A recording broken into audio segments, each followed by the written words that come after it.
Hello मित्रों, चलो छेल्ले प्रकरण 6 આપણે પૂરું કરી નાખ્યું હતું। હવે આજે પ્રકરણ 7 ની આપણે વાત કરવાની છે।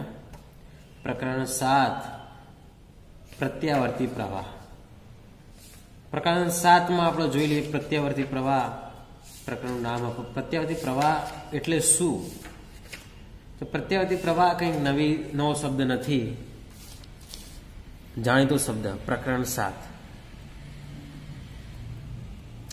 प्रकरण नाम है प्रत्यावर्ती प्रवाह। प्रत्यावर्ती प्रवाह प्रकरण 7। आ प्रत्यावर्ती प्रवाह कोई नवो शब्द नहीं। प्रत्यावर्ती प्रवाह एक नवो शब्द नहीं, जाने तो शब्द है। बीजू कोई नहीं भाई एसी प्रवाह। एसी प्रवाह ऑल्टरनेटिव प्रवाह। एसी નું ફૂલ ફોર્મ શું થાય? એસી મતલબ ઓલ્ટરનેટિવ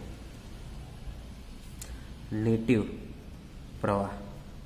એસી પ્રવાહ ઓલ્ટરનેટિવ પ્રવાહ, બરાબર। એને જ નામ પ્રત્યાવર્તી પ્રવાહ કીધું। અથવા તો આના બીજું એક નામ ઉલટ સુલટ પ્રવાહ।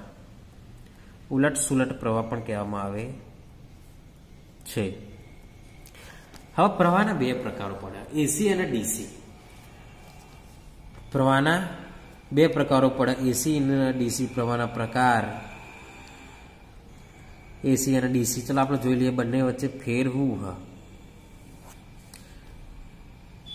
ડીસી પ્રવાહ જોઈએ અને એસી પ્રવાહ જોઈએ। એસી પ્રવાહની વાત થોડી આપણે પ્રકરણ 6 માં જોઈ હતી, એના અમુક સૂત્રો જોયા હતા। ડીસી પ્રવાહ અને એસી પ્રવાહ। તો ડીસી પ્રવાહ આ પ્રવાહ एक दिशा में सतत दिशा में वहे छे, जरे आ प्रवाह नी दिशा सतत बदलाय छे। आ प्रवाह दिशा सतत बदलाय, पेलो एक दिशा में वहे छे, प्रवाह नी दिशा सतत बदलाय, बराबर।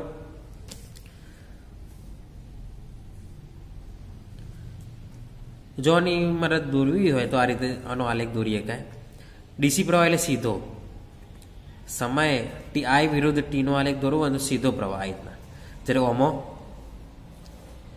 आमो दौरवो होय ने तो आ रीतना बदलाय, आ रीतना बदलाय। साइन प्रमाणे पण बदलाय, कॉस प्रमाणे पण बदलाय। आ समय टी सॉरी आई और आ टी, खबर पड़ी कि नहीं? आ प्रवाह जो 10 वोल्ट 10 एम्पियर हाल तो 10 एम्पियर ज रहे और एक दिशा में रहे। जયારે आ हुआ 10 एम्पियर है तो 8 एम्पियर थे, 7 एम्पियर 6 एम्पियर थे, फिर दिशा बदलाई जाए। आखा धन हो तो ऋण थी जाए, मतलब ऋण ना थे पण दिशा बदलावानी आ बात के है। आज ऊपर नीचे हो गया दिशा बदला, जमणी हो तो डाबी, आ उत्तर हो तो दक्षिण, आ पूर्व हो तो पश्चिम, टूंक में दिशा बदलाय, आखी दिशा बदलाय। ત્રીજી વાત કે ડીસી પ્રવાહ નું ઉત્પાદન મોંઘું છે, એટલો મને આપણે વાપરતા નહીં। મોંઘું ઉત્પાદન કરવું, ડીસી પ્રવાહ બનાવો મોંઘો હોય। ડીસી એટલે ડાયરેક્ટ પ્રવાહ, એસી એટલે ઓલ્ટરનેટિવ પ્રવાહ, બરોબર। જે ડીસી પ્રવાહ એનું ઉત્પાદન મોંઘું હોય। કોના દ્વારા મળે? તો જે બેટરી દ્વારા મળે ડીસી પ્રવાહ, બેટરી દ્વારા એક જ દિશામાં પ્રવાહ મળે। બેટરી द्वारा આપણે બેટરી અત્યાર સુધી આપણે પ્રકરણ જોયા 1 થી 5, 1 થી 6 એમાં આપણે બેટરીનો ઉપયોગ કરતા હતા। બેટરી દ્વારા મળતો તો પ્રવાહ કેવો હતો? ડીસી પ્રવાહ એક જ દિશામાં વહે, એક જ દિશામાં વહે છે। જ્યારે હવે આપણે એસી પ્રવાહની વાત કરશું। એસી પ્રવાહનું ઉત્પાદન સસ્તું છે, બરોબર। બેટરી દ્વારા જે મળે જ્યારે આપણે ઘરેલું વપરાશમાં જે આવે જીબી દ્વારા મળતો પ્રવાહ જે હ એસી પ્રવાહ। ઘરેલું વપરાશ આપણે શા માટે એસી પ્રવાહ વાપરીએ? કારણ કે સસ્તો હોય એના કારણે, એટલે કે ડીસી વાપરવાનો કોઈ વધુ નહોતો, પણ એસી સસ્તો હ આપણને સસ્તો પડે અને આટલી બધી જરૂરિયાત હ લોકોની પ્રવાહની, વીજળીની જરૂરિયાત, આટલી દુનિયામાં આટલી બધી પબ્લિક હ, આટલા બધા ઘરો હ, આટલી બધી ફેક્ટરીઓ, આટલી બધી વસ્તુઓ પ્રવાહથી ચાલે હ, એ લોકોની જરૂરિયાત બહુ હ. જો આપણે ડીસી પર આધારિત હોઈએ તો ડીસી પ્રવાહ પહોંચી ના વળે, તો મોંઘું પડે, બીજું એનું ઉત્પાદન ઝડપથી થઈ શકતું નહીં. જ્યારે એસીનું ઉત્પાદન થઈ શકે, એસી પ્રવાહનું ઉત્પાદન થઈ શકે છે. એટલે આપણે ઘરેલું વપરાશમાં એસી પ્રવાહ લઈએ છીએ. એસી પ્રવાહ એટલે ઓલ્ટરનેટિવ પ્રવાહ, ઉલટ સુલટ પ્રવાહ. ઉલટ સુલટ એટલા માટે કહેવામાં આવે, ઉલટ સુલટ મતલબ દિશા બદલાઈના કારણે, ઉલટ આ સુલટ, આ ઉલટ આ સુલટ, એટલા માટે.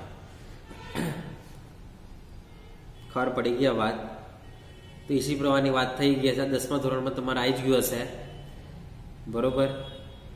એટલે તમને ખ્યાલ જ હશે એસી અને ડીસી કોને કહેવાય. હવે આપણે આ આખો પાઠ એસી પર આધારિત, એસીના સૂત્રો આવશે. અત્યાર સુધી આપણે 1 થી 5, 1 થી 6 પાઠમાં શું જોયું? ડીસી પ્રવાહ, ડીસી વોલ્ટેજ. ભલે તે આપણે ડીસી શબ્દનો ઉપયોગ નતા કરતા, પણ એ બધા વોલ્ટેજ પ્રવાહ હતું ડીસી, ડાયરેક્ટ મતલબ બદલાતું નતું. 4 વોલ્ટેજ આપતું અને 4 વોલ્ટેજ જ મળતું હતું છે ખુદી. 4 નું 3 નતું થતું, 0 નતું થતું, -4 નતું થતું. ખબર પડી? અને ત્યાં આપણે શું ઉપયોગ કરતા હતા? બેટરી, સોર્સ તરીકે બેટરીનો ઉપયોગ કરતા હતા. પણ અહીં આપણે સોર્સ તરીકે બેટરી નહીં, પણ એસી સોર્સનો ઉપયોગ કરીશું. એસી સોર્સ આવશે. હવે બેટરીનો સિમ્બોલ નહીં આવે. હવે આવનારા પરિપથોમાં બેટરીનો સિમ્બોલ નહીં આવશે. હવે આવશે એસી સોર્સનો સિમ્બોલ. અને બીજું એસી પ્રવાહની વાતો આવશે. એટલે હવે આપણે એસી પ્રવાહને લગતા સૂત્રોની વાતો કરીશું. હવે એસી અને ડીસીના સૂત્રો મોટા ભાગે મેચ છે, બધા સેમ જ છે. ભાઈ ડીસીમાં V = IR જ કહેવાતું હતું, અહીં પણ V = IR જ થવા. પણ I અને V જે હ એ કોઈ વિધેય પર આધારિત હશે. ખબર પડી ગઈ? અહીં વોલ્ટેજ અને પ્રવાહ સતત બદલાતા હોવાથી આ એટલા ઝડપી બદલાય ને આપણને ખ્યાલ જ ના આવે. ખૂબ જ ઝડપી બદલાયા હોવાથી તેઓને સાઇન કે કોસાઇન, મતલબ કોસાઇન એટલે કોસ ના વિધેય તરીકે દર્શાવવામાં આવે છે. સાઇન કે કોસાઇનના વિધેય તરીકે દર્શાવવામાં આવે છે. આપણે ઇન્ડિયામાં કેટલી ઝડપી બદલાય? તો આપણે ઇન્ડિયાની વાત કરીએ તો ઇન્ડિયામાં આવૃત્તિ 50 હર્ટ્ઝ. આવૃત્તિ મતલબ તમને ખબર જ છે, 1 સેકન્ડમાં બદલાતી સંખ્યા, 1 સેકન્ડમાં પરિભ્રમણની સંખ્યા, 1 સેકન્ડમાં થતી મતલબ વર્તુળની સંખ્યા, બરોબર? 1 સેકન્ડમાં કેટલા દોલન પૂર્ણ કરે એની સંખ્યા.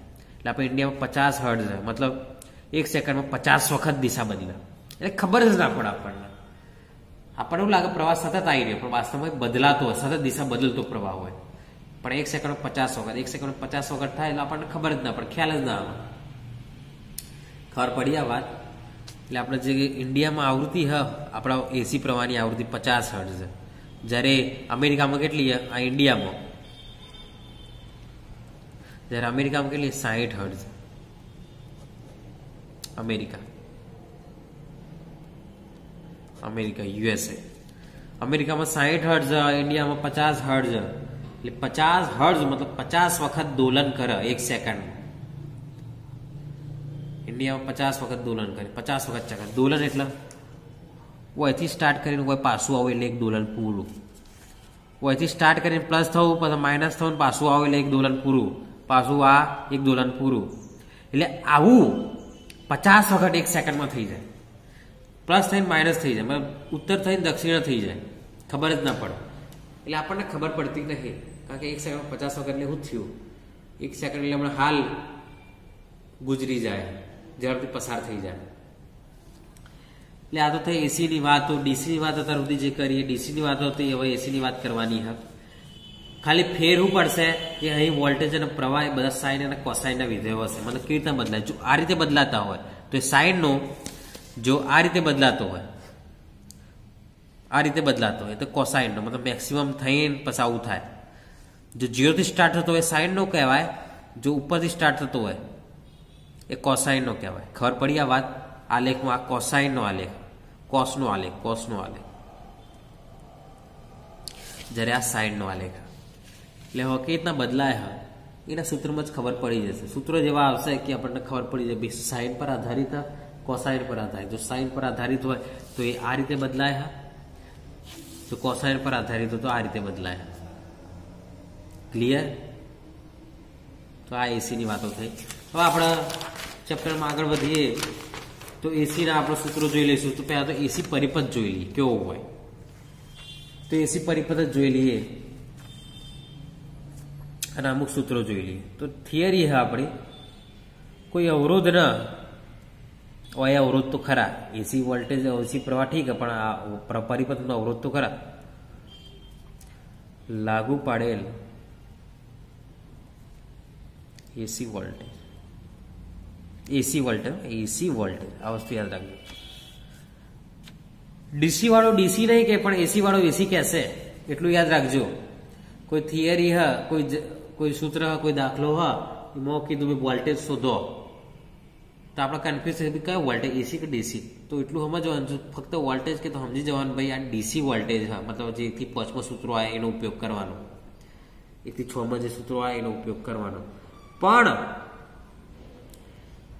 એસી વોલ્ટેજ એવું શબ્દ પ્રયોગ કર તો જ પછી એસી ના સૂત્રનો ઉપયોગ કરવાનો. એટલે એસી વાળો એસી કહેશે પણ ડીસી વાળો ડીસી નહીં કહે. એટલે સમજી જવાનું ભાઈ ડીસી ના કીધું હોય એ ડીસી જ હશે.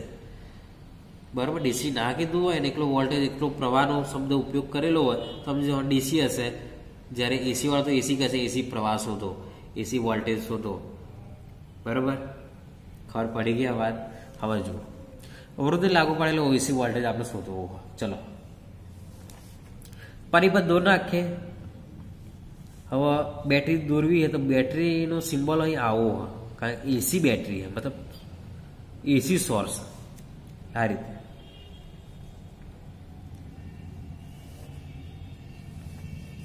બસ આ અવરોધ, આ આર, આ ઈ, વી કહીએ, ઈ કહીએ, જે કહેવું કહેવાય. બરાબર? તો આ એસી સોર્સ આવો, એસી સોર્સ, એસી ઉદ્ગમ થાય. સોર્સ એટલે ઉદ્ગમ અને અવરોધ આપણો આર. હવે એસી વોલ્ટેજ માટે આપણે સૂત્ર લાયા હતા પેલા જનરેટરમાં એસી વોલ્ટેજ ઉત્પન્ન થતો હતો ને, તો વોલ્ટેજનું સૂત્ર લાયા હતા V બરાબર VM sin ઓમેગા ટી. યાદ હોય તો એસી જનરેટર અને પહેલાનું જે ચેપ્ટર હતું એ જે મળતું હતું એ દિશા બદલતું હતું એટલે આપણે એસી વોલ્ટેજ લાયા હતા તે V બરાબર VM sin omega T. Clear? હવે V is equal two IR, V is equal two IR. તો હું આઈ ઉપયોગ કરે પણ સ્મોલ આઈ આ રીતના લખે. આવું શા માટે લખવું તો હમણાં તમને કહું છું. IR VM sin omega T. અહીં પણ આપણા શું કહેવાય ઓહમના નિયમનો ઉપયોગ થશે. ખબર પડી ગઈ? હવે જુઓ આઈનો આ સ્મોલ આઈ શા માટે લીધું? કારણ કે અહીં પ્રવાહ એ કેપિટલ આઈ નહીં કંઈક અલગ પ્રવાહ જે સાઇન કે કોસાઇન સાથે બદલાય. હવે મને ખબર નહીં કે સાઇન કે કોસાઇન સાથે બદલાય એટલે મેં સ્મોલ આઈ લીધું. હવે જુઓ આઈને હું કરતા બનાવ, સ્મોલ આઈને કરતા બનાવ તો થયું VM upon R sin omega T. Clear? તો આ જે આવ્યું એ આપણો IM. શું આવ્યું? IM sin omega T. I તો મારો સ્મોલ આઈ કેપિટલ આઈ તો સ્મોલ આઈ લખીએ. IM જે V બરાબર VM sin ઓમેગા ટી તો I બરાબર IM sin ઓમેગા ટી એટલે આઈનું સૂત્ર આવી ગયું. જો IM શું હતું? જો IM શું VM અપોન R મતલબ જો વોલ્ટેજ મેક્સિમમ તો પ્રવાહ મેક્સિમમ. બરોબર? ક્લિયર આ વસ્તુ? બરોબર. જો આનો આલેખ દોરવો હોય તો કઈ રીતના દોરાય? તો આલેખ દોરો તો આ રીતના દોરાય. જો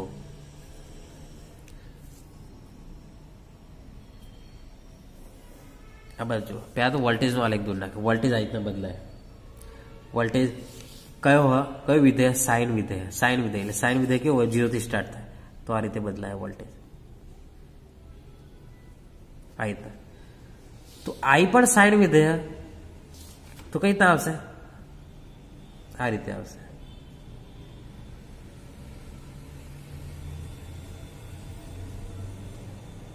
હવે તમે કહેશો કે ભાઈ આઈનો જે આલેખ આ વી વાળો આ મેક્સિમમ વી, આ મેક્સિમમ આઈ, આ વી નો આલેખ, આ આઈ નો આલેખ.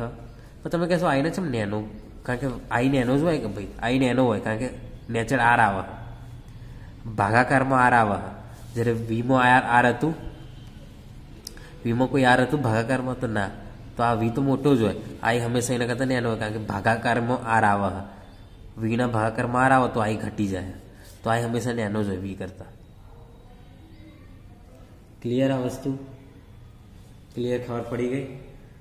હવે આઈ શોધી નાખ્યો, વી શોધી નાખ્યો, પાવર પણ શોધી નાખીએ. તો પાવર પી બરાબર, હવે પાવર પી બરાબર P is equal to I square R. I square R, I હમણાં હાલત શોધ્યો. આઈ એટલે I M sine omega T. શું થાય? I M sine omega T. I નો વર્ગ હતો, વર્ગ અને આર. શું થાય? I M square sine square omega T અને આર. આ પી નું સૂત્ર આવ્યું. શું આવ્યું? પી નું સૂત્ર આવ્યું. ક્લિયર આ વસ્તુ? ખબર પડી ગઈ? હવે આ જે પાવર આવ્યો ને એ તાક્ષણિક પાવર અથવા તત્કાલીન પાવર કહેવાય.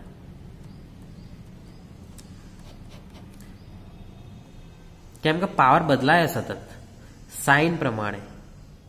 ભાઈ પ્રવાહ બદલાય, પ્રવાહ જે બદલાય, પ્રવાહ ઘડીકમાં વધે, ઘડીકમાં ઘટે, ઘડીકમાં શૂન્ય થઈ જાય. દેખાય છે વધે શૂન્ય થયો, ઘટે શૂન્ય થયો, વધે શૂન્ય, માઇનસમાં પ્લસમાં માઇનસમાં દિશા બદલે. જો આઈ સતત બદલતો હોય, વી પણ સતત બદલાતો હોય, તો પાવર પણ સતત બદલાતો હોય. તો મારે ચોક્કસ શું કરવું પડે? પાવરનો સરેરાશ લેવો પડે. શું લેવો પડે? પાવરનો સરેરાશ. ખબર પડી કે નહીં? આપણે કોઈ વસ્તુ બદલાતી હોય ને તો આપણે એને શું કરવું પડે? સરેરાશ લેવો પડે. કોઈ વસ્તુ 3 થઈ, પછી 4 થઈ, પાછી 3 થઈ, પાછી 2 થઈ, તો આપણે ચોક્કસ આંકડો લાવવો હોય તો શું કરવું પડે? એનો સરેરાશ લેવો પડે. સરેરાશ લેવો પડે. તો અહીં પાવર જે સતત બદલાય, તો મારે શું કરવું પડે? આનો સરેરાશ લેવો પડે. તો આપણે સરેરાશ લઈ લઈએ. ચલો, તો સરેરાશ પાવર, તો સરેરાશ પાવર એના પી બાર કહીએ આપણે. સરેરાશ આ રીતે દર્શાય, સરેરાશ આ રીતે દર્શાય. પી પી એટલે I square R. I square R શું લાયા હતા આપણે? I square M sine omega T R. બરોબર, સરેરાશ.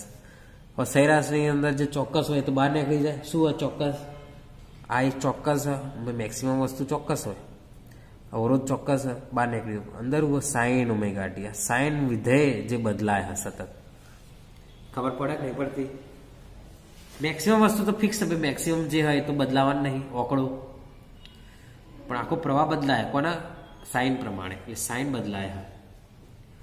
હવે કોઈ ત્રિકોણમિતીય વિધેયનું આ સ્ક્વેર સ્ક્વેર કોઈ ત્રિકોણમિતીય વિધેયનું સરેરાશ કઈ રીતના શોધાય તેની વાત કરીએ. તો આપણે ચોપડીમાં હું તમને બતાવી દઉં. ચોપડીમાં જો, ચોપડીમાં કોઈ ત્રિકોણમિતીય વિધેય હોય, આવું જો ત્રિકોણમિતીય વિધેય, તેનો સરેરાશ કઈ રીતના દેખાય? સરેરાશ આ અને આ નિશાની શું? સરેરાશની નિશાની. સરેરાશ શું હોય? આખા આવતકાળનું સંકલન કરવું પડે. આખા આવતકાળ પર શું લેવું પડે? સંકલન લેવું પડે. સરેરાશ મૂલ્ય શું આપે? આખા આવતકાળ પર સંકલન આપે છે. તો આ રીતે આપણે સંકલન લેવું પડે. તો આવું થાય. આઈ સ્ક્વેર એમ આર સંકલન થઈ જાય 1/t 0 to t sign square omega T. આવું આખા આવતકાળ પર એનું સંકલન લેવું પડે તો એનું સરેરાશ મળે આપણને. હવે તમને હું બીજી વાત કહી દઉં, કોઈ વર્ગ હોય, કોસ હોય કે સાઇન હોય, એનો સરેરાશ 1/2 થાય. આ એક ફૂટનોટ લખી કાઢો, નોટ લખી કાઢો. સાઇન સ્ક્વેર થીટા અને કોસ સ્ક્વેર કોઈ વર્ગવાળો નું સરેરાશ લેતા 1/2 મળે. અને ફક્ત સાઇન હોય અથવા ફક્ત કોસ થીટા વર્ગ ના હોય 0 મળે. ખબર પડી ગઈ? આ ફૂટનોટ લખી કાઢો, સાબિત કરવાની કોઈ જરૂર નહીં, આપણે ફૂટનોટ લખી કાઢો. ખબર પડી ગઈ? તો જુઓ, કોઈ વર્ગ હ તો આનો સરેરાશ શું આવશે? 1/2. ડાયરેક્ટ લખી જ કાઢો. અને 1/2 જ જવાબ આવે. તો આવો પાવર P બરાબર I²m r/2. પાવરનું સૂત્ર મળી જાય.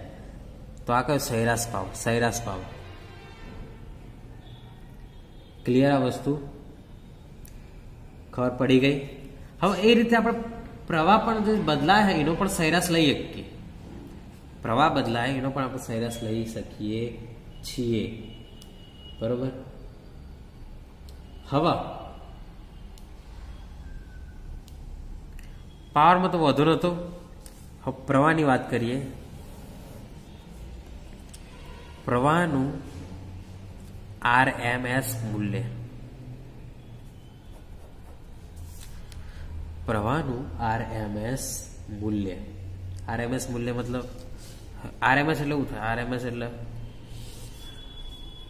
Root mean square, SQAR². મતલબ વર્ગના સરેરાશનું વર્ગમૂળ.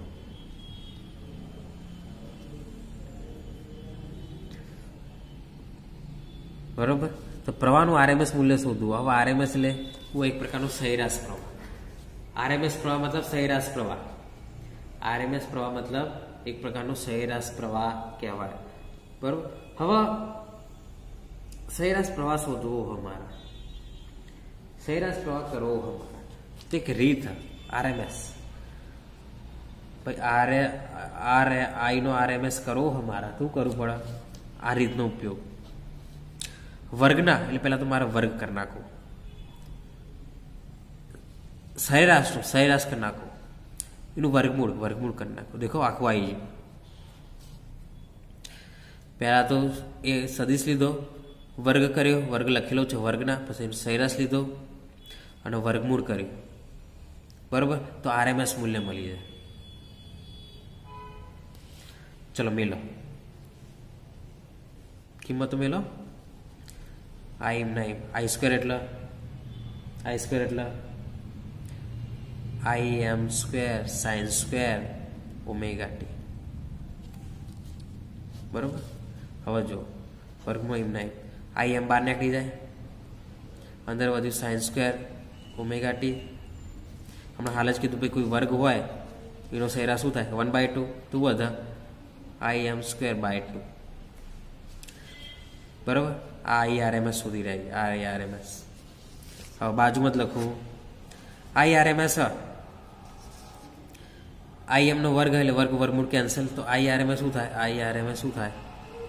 Im 2 નું વર્ગમૂળ નીકળતું એટલે √2. તો આ IRMS નું સૂત્ર આવ્યું. IRMS નું સૂત્ર આવ્યું Im/√2. Im/√2 અને આ રીતે લખાય.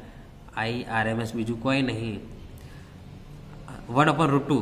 √2 એટલે 1.41. 2 નું વર્ગમૂળ કેટલું થાય? 1.41. 1/1.41 0.707. 0.707 Im. આ રીતના લખાય. હવે IRMS જરૂર શા માટે પડી? હું તમને આ રીતના VRMS આપણે શોધીશું નેક્સ્ટ લેક્ચરમાં કઈ રીતના શું થાય. પણ IRMS જરૂર શા માટે પડી? IRMS વાસ્તવમાં શું હોય? તો IRMS એટલે આપણે દેખો પ્રવાહ બદલાય સતત. પ્રવાહ સતત શું થાય? બદલાય. આપણે જોયું તો પ્રવાહ જે સતત બદલાય, પ્રવાહ સતત બદલાય. તો કયો આંકડો કયો? એટલે ગણતરી મારે કરવી હોય, સૂત્રોમાં કિંમતો મેળવી હોય તો હું મેલું કોઈ મિલ્યું 2 મેલું તો ના, 2 નું 3 થાય, 0 એ થાય, કયો આંકડો મેળવો? તેથી જ આપણે એક ચોક્કસ આંકડો મળે એવી કોઈ વસ્તુ શોધવી પડે. એટલે આનું શું લેવું પડે? મારા સરેરાશ 0 થયો, 2 થયો, 4 થયો, 6 થયો, પાછો ઘટ્યો, માઇનસમાં થયો, ઘટ્યો, વધ્યો, ઘટ્યો, એટલે આ વધન ઘટ. તો આનું મારે શું કરવું પડે? એક આખા આવતકાળ પર સંકલન લેવું પડે, સરેરાશ લેવું પડે. હવે સરેરાશ કરવા જતા એક લોચો ઊભો થાય કે ભાઈ +8 હોય -8 હોય તો +8 ને -8 ઉડી જાય, 0 જવાબ આવતો હતો. આપણે મોટાભાગે સરેરાશ શું કરતા? સરવાળો કરીને સરેરાશ કરતા હતા. આપણે મોટાભાગે સરેરાશ કઈ રીતના કરીએ? સરવાળો કરીએ. 4 આંકડા આલ્યા હોય, 4 નો સરવાળો ભાગ્યા 4 કરી નાખો, એ સરેરાશ. પણ વય એવું સરેરાશ નહીં થાય, વય અલગ રીતે સરેરાશ થાય. કારણ કે વય પ્લસ પણ આંકડા હોય, માઇનસ પણ આંકડા, ઉપરના પ્લસ હોય, નીચેના માઇનસ. જો પ્લસ અને માઇનસ સરવાળો દ્વારા સરેરાશ કરવા જઈશું તો ઉડી જાય, 0 જવાબ આવે. એટલે આપણે એક નવી રીત અપનાવી, RMS. બરોબર, RMS એટલે સરેરાશ કે એનું વર્ગમૂળ. પહેલા તો વર્ગ કર્યો, વર્ગમૂળ કર્યું એટલે નીકળી ગયું, વધ્યું ફક્ત સરેરાશ. એટલે આ જે મળે આપણને એ સરેરાશ મૂલ્ય મળે. ખબર પડી કે નહીં? વર્ગને વર્ગમૂળ ઉડી જ જાય અને છેલ્લે સરેરાશ જ વધે. એટલે વાસ્તવમાં જ્યાં છેલ્લો આંકડો મળે એ આપણું સરેરાશ મૂલ્ય અથવા RMS મૂલ્ય. બરોબર.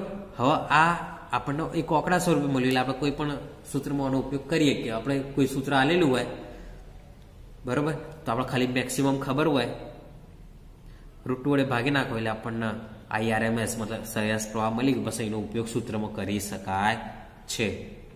ક્લિયર વસ્તુ આ? તો આ રીતે આપણે ઉપયોગ કરી શકીએ છીએ. તો IRMS ની વાત અહીંયા આટલા સુધી રાખીએ. નેક્સ્ટ આપણે VRMS મતલબ V પણ બદલાય, એનું પણ મૂલ્ય જોઈશું આપણે. બરોબર. પછી અમુક બીજા સૂત્રો જોઈશું, શું આવે એ બધી વાતો કરીશું. બરોબર, સારું.